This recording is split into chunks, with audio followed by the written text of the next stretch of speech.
Hi everyone, welcome to our YouTube channel Black Diamond. तो आप अभी तक अपडेट आपको मिल ही गया होगा कि एसएससीएल का नया माइनिंग सरदार का वैकेंसी निकाला गया है। आप ऑलरेडी नोटिफिकेशन देख चुके होंगे। तो नोटिफिकेशन के बारे में ये वीडियो नहीं है। ये वीडियो है आपके एसएससीएल के सिलेबस और एमसीएल के सिलेबस के बीच में क्या डिफरेंस है, दोनों के कंपैरिजन के बारे में। कैसे आप तैयारी करेंगे, एसएससीएल की तैयारी कैसे करेंगे, एमसीएल की माइनिंग सरदार और ओवरमैन की तैयारी कैसे करेंगे, इन दोनों के बीच का डिफरेंस कंपैरिजन, इसके बारे में मैं आपसे बात करने वाला हूं। तो इस वीडियो को लास्ट तक जरूर देखिएगा और चैनल पे नए हैं तो चैनल को सब्सक्राइब कर दीजिए, ये तो बताने वाली बात नहीं है। और वीडियो को लाइक तो जरूर कर दीजिए, कमेंट सेक्शन में अपना प्यार बरसाइए और कोई कमेंट क्वेरी है तो जरूर बताइए। तो बेसिकली आपको पता होगा एससीसीएल ने 8 अप्रैल 2026 को यानी कि कल एक नोटिफिकेशन रिलीज किया था जिसमें माइनिंग सरदार, डिप्टी सर्वेयर और असिस्टेंट मैनेजर, असिस्टेंट फॉरमैन का इलेक्ट्रिकल का वैकेंसी निकाला हुआ था, जिसमें अच्छी खासी सीट है। अगर आप देखेंगे तो 577 सीट है माइनिंग सरदार का, डीवाई सर्वेयर का 43 सीट है और टोटल अगर फॉरमैन की बात करूं तो 435 सीट है। इससे पहले एमसीएल की माइनिंग सरदार और ओवरमैन की वैकेंसी आई थी जिसमें 640 सीट थी टोटल जोड़ के देखा जाए तो अगर आप 577 और 640 को जोड़ेंगे तो लगभग 1200 के आसपास आने वाला है। यानी कि 1200 के आसपास का अभी ऐसी वैकेंसी है जो आप भर चुके हैं या भरने वाले हैं, यानी कि 1200 सीट के लिए आप एग्जाम देने वाले हैं। सबसे पहले तो अपने आप को खुशकिस्मत मानो, सबसे पहले अपने आप को शुक्रिया अदा करो, भगवान का थैंक यू बोलो भगवान को कि आपको ऐसा मौका मिला है कि 1200 माइनिंग सरदार और ओवरमैन सीट की आप एक बार में एग्जाम दे रहे हैं। ये आपके लिए बहुत बड़ी खुशकिस्मत है और शायद ही आपको ऐसा मौका दोबारा मिले या जिंदगी में ऐसा मौका दोबारा मिले जब एक बार में आप 1200 पोस्ट की तैयारी कर रहे हो और एग्जाम में बैठने वाले हो। और इस 1200 पोस्ट में मात्र एक पोस्ट आपको लेना है या दो पोस्ट लेना है अलग अलग सब्सिडरी में। यही आपका टारगेट है, यही आपका सपना है। अब उस सपने को पूरा करने के लिए आपको स्ट्रेटजी अपनाना पड़ेगा। वो स्ट्रेटजी मैं आपके साथ डिस्कस करने वाला हूं। इस वीडियो को लास्ट तक देखिएगा जरूर। सबसे पहले तो ये समझिए कि एससीसीएल के लिए क्या अलग सिलेबस है और माइनिंग सरदार का जो एमसीएल और ओवरमैन का जो एग्जाम निकला था क्या उसका अलग सिलेबस है। क्या अगर ये दोनों का अलग सिलेबस है तो हमको अलग अलग बैच लेना चाहिए, कहीं पे हम माइनिंग सरदार की तैयारी कर रहे हैं, कहीं पे हम एससीसीएल की तैयारी कर रहे हैं, कोई अलग बैच या अलग किताब या अलग तैयारी, सबके लिए हम अलग अलग कर रहे हैं। तो सबसे पहली बात तो आप दिमाग में बैठा लो कि भाई एमसीएल का मोटा मोटी एग्जाम जो है वो मई में होने वाला है, ठीक है। और एससीसीएल का एग्जाम में अभी थोड़ा समय लग सकता है। तो आपको दोनों एग्जाम का तैयारी एक साथ करना है, मोटा मोटी एक साथ आपको तैयारी करना है। आप अकेला आदमी है, आपका खोपड़ी दो थो नहीं है, आपका खोपड़ी भगवान एक ठो दे के भेजा है। अब एक खोपड़ी में आप बहुत ज्यादा टेंशन लोगे तो खोपड़ी फट जाएगा। तो आपको थोड़ा सा पेशेंस रखना है, स्ट्रेटजी बनाना है और उस स्ट्रेटजी के हिसाब से तैयारी करना है। सबसे पहले तो अपने आप को थोड़ा शांत करो, रिलैक्स हो जाओ और मेरी बात को ध्यान से सुनो बाबू। चलो हम लोग एक बार सिलेबस को देखते हैं। सबसे पहले एससीसीएल के सिलेबस को हम लोग देखते हैं। तब तक अगर वीडियो को लाइक नहीं किए हो तो कर दो। इतना अगर कर रहा हूं मैं आपके लिए तो आपको उस वीडियो को लाइक ही करना है और कुछ तो करना नहीं है, तो लाइक तो जरूर कर दीजिए। Just a second, okay, no worry, ठीक है। देखिए एससीसीएल का पुराना सिलेबस है, यानी कि पिछले बार एग्जाम का सिलेबस है। इसमें टोटल 100 नंबर के एग्जाम होते हैं, 100 क्वेश्चन पूछे जाते हैं। एक नंबर का आपका बेसिकली एक क्वेश्चन होता है और 2 घंटा का आपका एग्जाम होता है। सीबीटी यानी कंप्यूटर बेस्ड टेस्ट आपका एग्जाम होता है। यहां तक आपका क्लियर हो गया। चलिए अब बढ़ते हैं आगे। अब देखिए ऐसा है कि इसमें 80+20 एग्जाम होता है। 80 नंबर का आपका टेक्निकल पूछा जाता है, टेक्निकल सवाल पूछा जाता है यानी कि माइनिंग से रिलेटेड, और 20 नंबर का नॉन टेक पूछा जाता है। बिल्कुल यही पैटर्न एमसीएल में भी होता है। एमसीएल में 80 नंबर का आपका टेक्निकल का सवाल पूछा जाता है और 20 नंबर का नॉन टेक का पूछा जाता है। दोनों में 4 ऑप्शन होते हैं, नेगेटिव मार्किंग नहीं रहते, एक क्वेश्चन का एक आंसर होता है, मतलब 100 नंबर का टोटल एग्जाम आपको होता है। समझ गए ये? यानी कि जो एग्जाम का क्वेश्चन पैटर्न है, क्वेश्चन का जो सिलेबस है वो सब अलग बात है, मतलब एग्जाम में जो मोटा मोटी नंबर उम्बर ये सब वाली बात है, ये मोटा मोटी सेम है, ठीक है। चलिए अब बढ़ते हैं आगे। अब आते हैं एससीएल के सिलेबस में टेक्निकल पोर्शन में। नॉन टेक्निकल को फिलहाल के लिए गोली मारो, पहले टेक्निकल देखो। टेक्निकल में सबसे पहला है डेफिनेशन, ठीक है। तो यार डेफिनेशन ये अलग से हमको पढ़ना पड़ेगा क्या? कुछ तो आपको अलग से पढ़ना ही पड़ेगा, लेकिन ज्यादातर आपको रेगुलेशन नंबर 2 में यानी सीएमआर जब आप पढ़ोगे ना तो सीएमआर का रेगुलेशन नंबर 2 में सारे के सारे डेफिनेशन दिए हुए हैं। इसके बाद दिया हुआ duty and responsibility of workman, competent person and official. तो जब आप चैप्टर नंबर 5 पढ़ोगे ना सीएमआर का, तो उसमें आपको मैनेजर का, ठेकेदार का, निर्माता का, पदाधिकारी का, सक्षम व्यक्ति का, कामगार का, सबका ड्यूटी रिस्पॉन्सिबिलिटी मिल जाएगा, ठीक है। तो ये आपको यहाँ पे मिल जाएगा। ड्यूटी रिस्पॉन्सिबिलिटी वाला शॉर्ट फायरर, सरदार, ओवरमैन का भी इसमें मिल जाएगा, ठीक है। इसके बाद अगला आप पढ़ोगे तो यहाँ पे लिखा हुआ related to various mine plan, mine plan से रिलेटेड बेसिक इन्फॉर्मेशन। तो इसमें आपको chapter number 6 mine plan and section, जो कि सीएमआर में दिया हुआ है, सीएमआर का चैप्टर नंबर 6, और साथ ही साथ कुछ सर्वे के आपको बेसिक डिटेल भी आपको पढ़ने पड़ेंगे, ठीक है। अगला आते हैं, अगला दिया हुआ वाइंडिंग इंसाफ्ट। तो वाइंडिंग इंसाफ्ट देख रहे हैं आपका चैप्टर नंबर 8 है सीएमआर का। मतलब आप एक बार गौर करोगे ना तो आप देखोगे कि ये सिलेबस और वो सिलेबस थोड़ा अलग लिखा हुआ है। लिखने में आपको लग रहा है ये अलग है, ये अलग है, ये अलग है, ये अलग है, एमसीएल वाला अलग है, भाई ये पूरा अलग है, वो पूरा अलग नहीं है बाबू। मैं आपको बता रहा हूँ, अगर एसईसीएल गंगाधर है तो एमसीएल शक्तिमान है, ठीक है। और गंगाधर इक्वल टू शक्तिमान, गंगाधर ही शक्तिमान है, शक्तिमान ही गंगाधर है।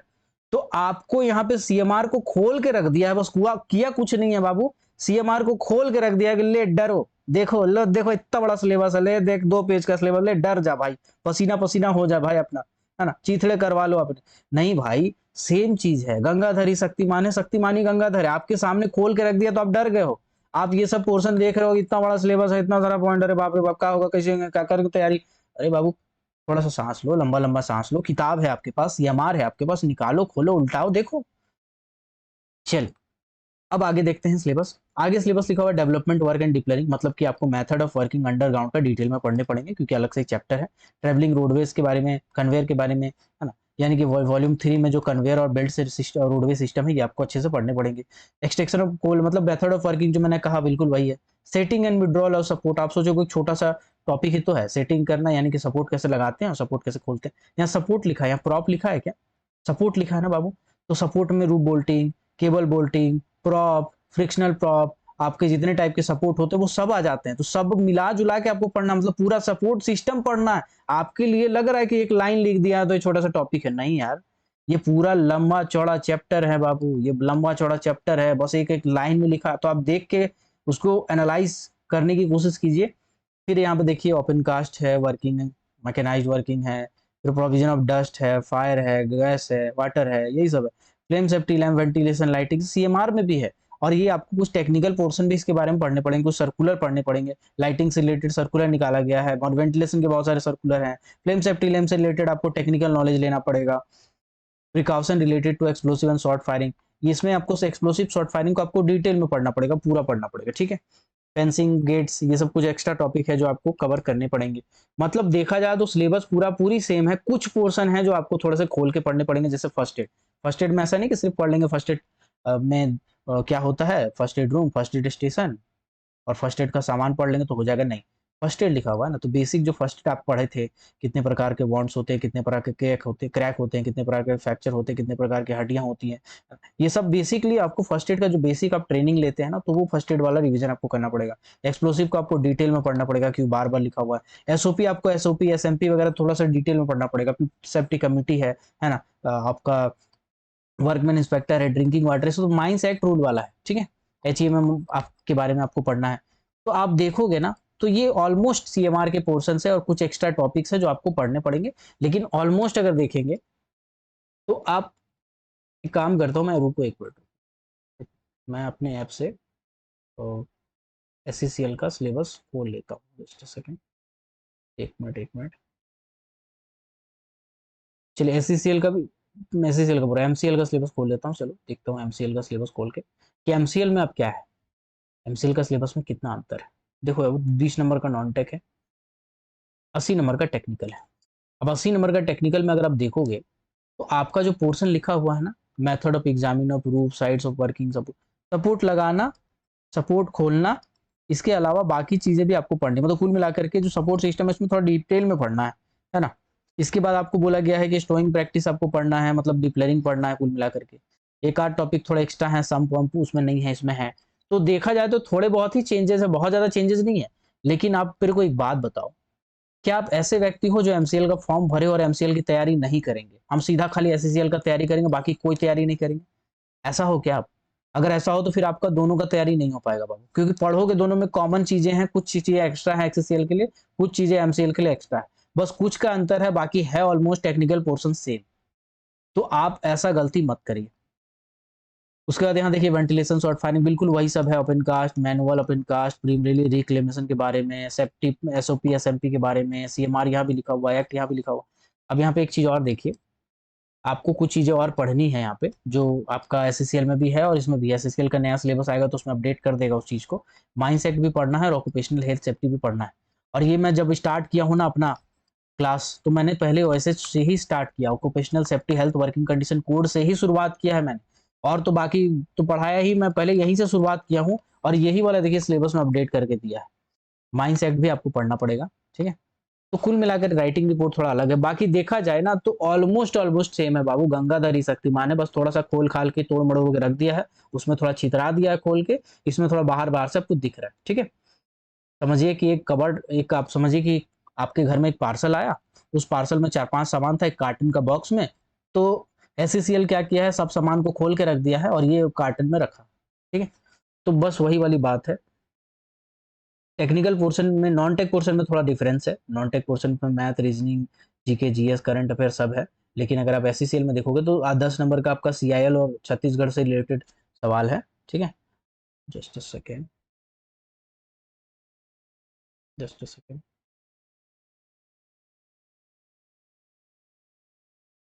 ठीक है, बेसिक अंतर है, बहुत ज्यादा अंतर नहीं है।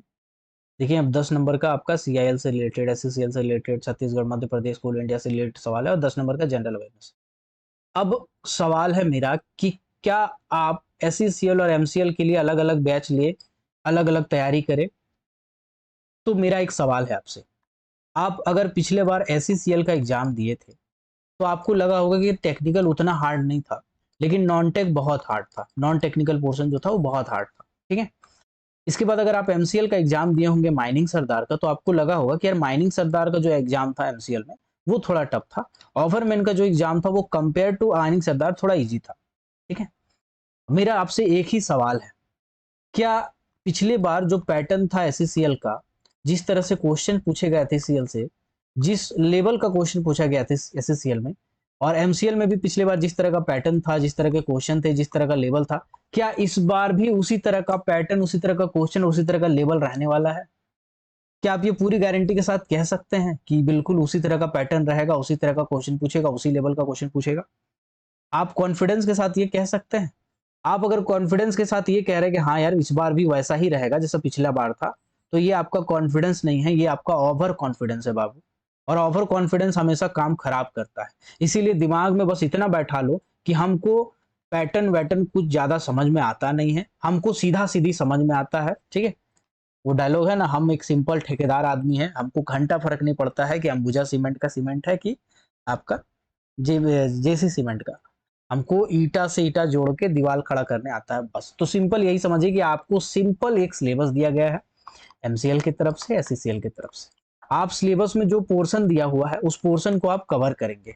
अब उस पोर्शन को कैसे कवर करेंगे? उस पोर्शन को हम इजी से स्टार्ट करेंगे, कोई भी चैप्टर उठाते हैं तो उसके इजी से स्टार्ट करेंगे, इजी होते होते हम थोड़े से मीडियम लेवल पे जाएंगे और मीडियम होते होते हार्ड लेवल पे जाएंगे। यानी 100% जो थ्योरी है उसको हम पढ़ने की कोशिश करेंगे, उसको हम कवर करेंगे। क्या हम इतना कर लेंगे तो हमारा सवाल बन जाएगा? मेरा सवाल है आपसे, आप बताइएगा, आपको जो मैंने सिलेबस दिखाया एससीसीएल का, या मैंने जो आपको एमसीएल का सिलेबस दिखाया, क्या आप 100% चीजें पढ़ लो तो आपसे सवाल बन जाएगा? अगर आप कह रहे हैं हाँ बन जाएगा, तो मैं कह रहा हूं कि 100% आपको मैं गारंटी दे रहा हूं कि आपसे सवाल नहीं बनेगा। आप कहोगे यार ये क्या मतलब है, मैं पूरा सिलेबस कंप्लीट करके जाऊंगा मेरा सवाल नहीं बनेगा? अरे नहीं बनेगा बाबू, नहीं बनेगा सवाल। क्यों? क्योंकि आपने प्रैक्टिस नहीं किया। बिना प्रैक्टिस का आप कैसे चलेगा एग्जाम का में बैठने के लिए? अब एग्जाम में डायरेक्ट बैठोगे ना तो आप वहां सिली मिस्टेक करोगे, ठीक है। 0.15 की जगह पे 0.51 मार के चलाओगे, बोलोगे अरे यार ऐसा कैसे कर सकता हूँ मैं, यार ये होगा भाई आपके साथ, क्योंकि आपका प्रैक्टिस नहीं है। अगर आप प्रैक्टिस करके गए होते ना तो वही सवाल को आप 4 बार बना चुके होते, अलग अलग किताबों से, अलग अलग पैटर्न से, अलग अलग क्वेश्चन बना चुके होते, उसके easy, moderate, numerical, theoretical, conceptual सब टाइप के क्वेश्चन सॉल्व करके गए होते। और तब जाके आप बैठते नहीं एग्जाम में, तब आप कॉन्फिडेंस से मारते एक टिक और बाहर आते तो आपको पता रहता है कि ये इस किताब से पूछा था, ये इस किताब से पूछा था, इसका ये आंसर है, इसका ये आंसर है, आपका सही निकलता। तो आप कभी भी जो पैटर्न है ना, जो हमेशा से चला आया, हमेशा से पुराना पद्धति है, मैं कोई नया चीज नहीं बता रहा हूँ कि एकदम रॉकेट साइंस है, नहीं बाबू, एकदम पुराना तरीका है, हमेशा से जो पूरा ठेठ देहात गांव का तरीका है, वही तरीका है। सबसे पहले आप सिलेबस उठाएंगे, सिलेबस के बाद आप एक एक काम करेंगे, सिलेबस के जितने भी पोर्शन है उसको डिटेल में कवर करेंगे। डिटेल में कवर करने के बाद उसको फिर से आप रिवीजन करेंगे। रिवीजन करने के बाद फिर आप क्या करेंगे, उसके एमसीक्यू क्वेश्चन को सॉल्व करेंगे। उसके बाद आप टेस्ट देंगे और अपना एनालिसिस देखेंगे कि हम किस लेवल पे हैं। फिर अगले चैप्टर पे बढ़ेंगे, फिर अगले चैप्टर पे बढ़ेंगे। क्या ऐसा पॉसिबल है? जी बिल्कुल है। मैं वही तो करवा रहा हूँ अपने बैच में। अगर आप देखोगे, मैं आपको दिखा देता हूँ, जस्ट अ सेकंड। मेरा माइनिंग सर बेसिकली अगर आप ज्वाइन करना चाहते हैं मेरे क्लासेस, तो मैं आपको बता देता हूँ, आपको शॉर्ट में बता देता हूँ। पहले मैंने आपको सिलेबस को पूरा दिखा दिया हूँ, क्या सिलेबस है, ठीक है। अब मैं आपको बताता हूँ मेरी क्लासेस अगर आप ज्वाइन करना चाहते हो, तो मैं आपको पहले ही बता दे रहा हूँ, ऐसा नहीं कि मैं एससीसीएल का और एमसीएल का अलग-अलग बैच पढ़ा रहा हूँ। एमसीएल और एससीसीएल का एक कॉम्बो बैच है, कॉमन बैच है। इसी में आपका दोनों पोर्शन कवर हो जाएगा, क्योंकि गंगाधर ही शक्तिमान है, सिंपल सी बात। कुछ चीज़ें चेंजेस है तो वो हम कर लेंगे। कुछ चीज़ों के लिए हम अलग से 2000 1500 रुपया खर्चा करेंगे तो क्या मतलब है? अगर मैं चाहूँ ना तो एससीसीएल का अलग से कोर्स लॉन्च करूँ, और आप खुद सोच लो 47,000 बच्चे अगर मेरे सब्सक्राइबर हैं, इस 47,000 में अगर 1% भी मेरा ले लिए, अगर मैं 1000 रुपया भी दाम रखूँ तो कितना ज़्यादा मेरा कमाई हो जाता है। लेकिन मेरा मकसद ये नहीं है यार, कमाई के लिए मैं नौकरी कर रहा हूँ। मेरी ज़रूरतें कम हैं, इसलिए ज़मीर में दम है। कुल मिलाकर के यही है बाबू कि आपका सिलेबस कवर होता है कि नहीं, आपका भरोसा बनाए रखना। 6 साल से मैं यूट्यूब चला रहा हूँ, 6 साल से आपको वीडियो लेक्चर दे रहा हूँ। 6 साल में आके मैंने कितनी बार अपने कोर्स का प्रचार किया? आप बताओ। 6 साल मैंने कितने बार आके आपको थोबड़ा दिखाया अपना? मेरा मकसद वो है ही नहीं। मेरा मकसद है आपको एक गोल तक पहुँचाना। आपका एक सपना है, उस सपने तक पहुँचाने का मेरा काम है, ठीक है? तो इसीलिए एमसीएल का और एससीसीएल का एक कॉम्बो बैच है, कॉमन बैच है। इस बैच को आप अगर जॉइन करते हैं, इसमें सरदार प्लस ओबरमैन बैच C16 करके है, अभी तो नाम मैं चेंज कर दिया, एमसीएल एससीसीएल लिख दिया उसमें सीधा। इसमें आपको टेक्निकल, नॉन टेक्निकल पोर्शन दोनों पढ़ाए जाएँगे और 100% कवर होंगे। जिसमें टेक्निकल पोर्शन मैं पढ़ाऊँगा, नॉन टेक पोर्शन के लिए अलग से टीचर रखे गए हैं। लाइव क्लास भी होगा, रिकॉर्डेड लेक्चर भी मिलेगा, चैप्टर वाइज आपको नोट्स भी मिलेगा, चैप्टर वाइज आपको टेस्ट भी मिलेगा। एमसीक्यू क्वेश्चन लाइव प्रैक्टिस कराए जाएंगे क्लास में, जो कि मोस्ट इंपॉर्टेंट है आपके लिए। मॉक टेस्ट भी आपका होगा और माइनिंग बैटल भी होगा, 100% सिलेबस आपका कवर होगा। अगर इतना आप कर लोगे तो कौन सा एग्जाम है जो आपका नहीं निकलेगा, मुझे बताओ। तो अगर आप ज्वाइन करना चाहते हैं तो ज्वाइन करने के लिए मैं आपको बता देता हूँ आपको क्या करना है। आपको बेसिकली प्ले स्टोर ऐप पे जाना है, प्ले स्टोर पे जाना है। उसके बाद वहाँ पे ब्लैक डायमंड ऐप सर्च करना है। ये मेरा ब्लैक डायमंड का लोगो है। उसमें मोबाइल नंबर, ईमेल आईडी डालकर रजिस्ट्रेशन करना है और MCL plus SCCL batch C16 purchase करना है। मैं आपको एक बार दिखा देता हूँ अपना बैच को खोल के कि अंदर में क्या है भाई। ये तो बाहर-बाहर से आप देख लिए हो, अंदर का मैं दिखाता हूँ। पहले तो डेमो लेक्चर पढ़े हैं, आप चाहो तो देख सकते हो। इसके बाद देखो यहाँ पे ईएमटी वॉल्यूम 1, वॉल्यूम 2, वॉल्यूम 3 के लेक्चर हैं। माइंडसेट के भी पढ़ाए हुए लेक्चर है, एकदम लाइव पढ़ाया हुआ है, इस बार का फ्रेश है। ओएसएच कोड पूरा-पूरी कंप्लीट कराया गया है। पूरा डिटेल में मैं पढ़ाया हूँ और ओएसएच कोड का नोट्स भी डाला हूँ। Central electricity authority regulation, mine vocational trading rule, mines rescue rule, बहुत सारे मिसलेनियस टॉपिक होते हैं जो एग्जाम में पूछते हैं और आपको कोई किताब में नहीं मिलता वो। आप किताब में माथा पटकते रहते हैं और आपको नहीं मिलता और इससे रिलेटेड क्वेश्चन पूछ देता है। जैसे माइन क्लोजर प्लान, सैंपलिंग है, इसके बहुत सारे मेथड होते हैं, बहुत सारे ग्रेड होते हैं, बहुत सारे डायल्यूशन होते हैं, कट ऑफ ग्रेड, ये ग्रेड, वो ग्रेड, बहुत सारे सवाल आते हैं। अंडरग्राउंड मशीनरी है, जैसे बेल्ट कन्वेयर है, एसडीएल है, एचडी है, रॉकर शॉवेल है ना? बहुत सारे मशीनरी है जिसके बारे में क्वेश्चन पूछा जाता है, वो आपको पता नहीं रहता, वो यहाँ बनाया हूँ। अंडरग्राउंड मशीनरी का मैं 3 पार्ट में बनाया हूँ। एसिड माइन ड्रेनेज है, बहुत सारे फुल फॉर्म है, एब्रिविएशन है जो पूछे जाते हैं, बहुत सारे टेक्निकल डाटा है जो पूछे जाते हैं, टाइप ऑफ एक्सीडेंट वगैरह है, फैक्टर ऑफ सेफ्टी अलग-अलग चीज़ों का पूछा जाता है, इसमें निचोड़ के रख दिए हैं, है ना? आपके बहुत सारे डाटा रिलेटेड क्वेश्चन पूछते हैं और भी बहुत सारे टॉपिक है जो इसमें डालूँगा मैं, अभी डाला नहीं हूँ, ठीक है?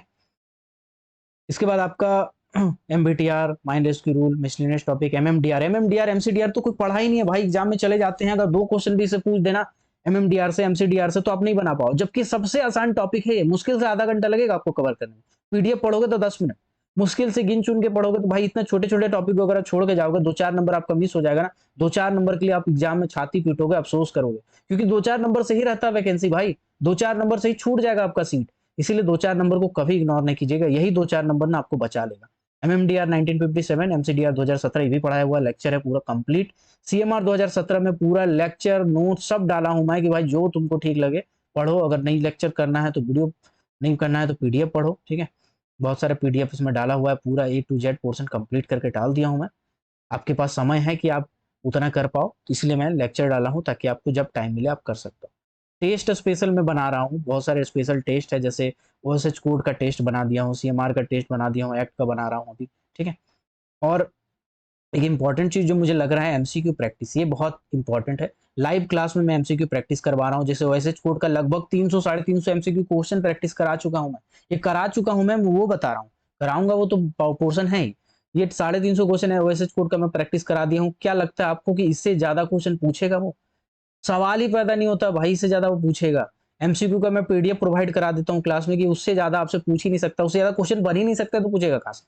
एमसीक्यू माइंडसेट का भी कराया हूँ और भी बहुत सारे टॉपिक है जितने मतलब पूरे सिलेबस में आपके दिए हुए हैं, हर सिलेबस के एक-एक टॉपिक का मैं एमसीक्यू क्वेश्चन प्रैक्टिस कराऊँगा, क्योंकि आपका थ्योरी कितना पढ़ते हैं वो मैटर करता है, कितना रिवीजन करते हैं और उससे भी ज़्यादा मैटर करता है कि आपने कितना प्रैक्टिस किया है।